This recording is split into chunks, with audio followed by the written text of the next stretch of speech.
අද දවසත් ඔබට ආශිර්වාදමත් සුබ දවසක් වේවා කියලා ප්‍රාර්ථනා කරනවා.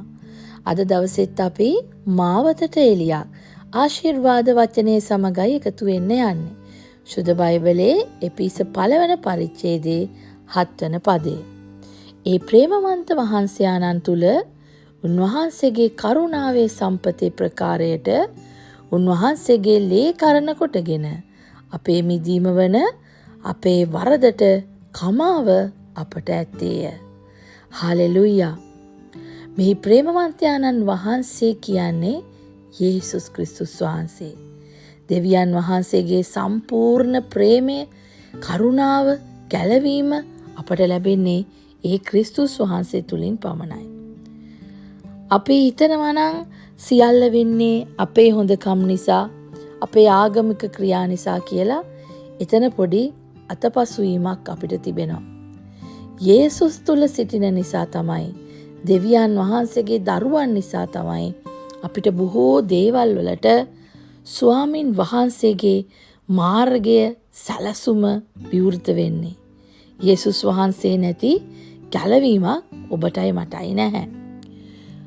උන්වහන්සේගේ ලේ කරන කොටගෙන අපි අපේ පව් බරෙන් නිදහස් වෙලා, ශාපයෙන් අපේ බිඳිලා ගිහිල්ලා, සාතන්ගේ අයිතිය කැඩිලා අපිට නව ජීවිතයක් ලැබිලා තියෙනවා. ඒ ලේ වැගිරීමක් නැතුව අපිට කමාවක් නැහැ. අපේ නිදහසට මිල ගෙව්වේ යේසුස් ක්‍රිස්තුස් වහන්සේ. ඒකෙන් තමයි අපේ මිදීම කියන ඒ වචනේ අපට ඇවිල්ලා වහල්කමින් අපි නිදහස් වෙලා තියෙන්නේ. අපි පව්වල වහල්කමින්, බියෙන්, ශාපයෙන්, ආත්මික මරණයෙන් බැඳී තිබුණ කාලයක් තිබුණා.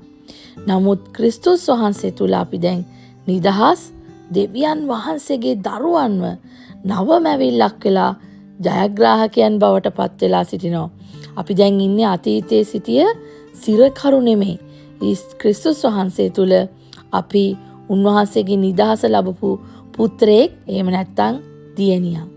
අපේ වරදවලට කමාව ලැබිලා තියෙනවා. ඒ මොකක්ද?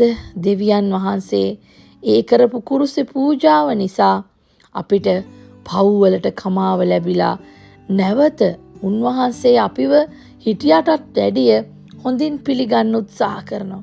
ඒ වරදකාරී භාවයෙන් අපිට නිදහස් කරලා, ලැජ්ජාවෙන් නිදහස් කරලා, නව ආරම්භයක් දීලා, පිරිසිදු හදවතක් දීලා. මොකද උන්වහන්සේ විශ්වාසවන්ත දෙවියන් වහන්සේ. දෙවියන් වහන්සේ අපේ අතීතයේ මත තීන්දුව తీරන ගන්නෙ නෑ. උන්වහන්සේ අපිට මඟ පෙන්වනවා. මොකද උන්වහන්සේගේ කරුණාවට සීමාවක් නැහැ. අසීමිතයි, ඉහළයි, පිරුණු, ඊටමත් වර්ධනය වෙන කරුණාවක්. දවසින් දවස අලුත් වෙනවා ඒ කරුණාව. ඒ නිසා අපි අපේ ජීවිතය ස්වාමින් වහන්සේට බාර කරමු. මොකද ඒ තරම් වටින ජීවිතයක් උන්වහන්සේ අපට දීලා තියෙනවා. අද අපි පව්බරින් ඉන්නවද? අතීත වැරදි වලට තාම පීඩා විඳිනවද? මං වටින්නේ නැහැ කියලා ඔබට මට හිතෙනවද? යේසුස් වහන්සේගේ ලේ වලින් ඔබවයි මායි මිලදී අරගෙන අපිට කමාව ලැබිලා තියෙනවා. අපි අද නිදහස් සෙනගක්. අපි මෙසේ ප්‍රකාශ කරමුද? මම ක්‍රිස්තුස් වහන්සේ තුල මිදීම ලැබුවෙමි. යේසුස්ගේ ලේ නිසා මගේ පව් කමා වී ඇත. මම ශාපලදායෙක් නොවේ, ආශිර්වාදලදායෙක් වෙමි. මම වහලෙක් නොවේ, මම දෙවියන් වහන්සේගේ දරුවෙක් වෙමි. අද දවසෙත් වචනය පාදයට පහනක්, මාවතට එලියක්ම වේවා. ඔබට සුබ දවසක්.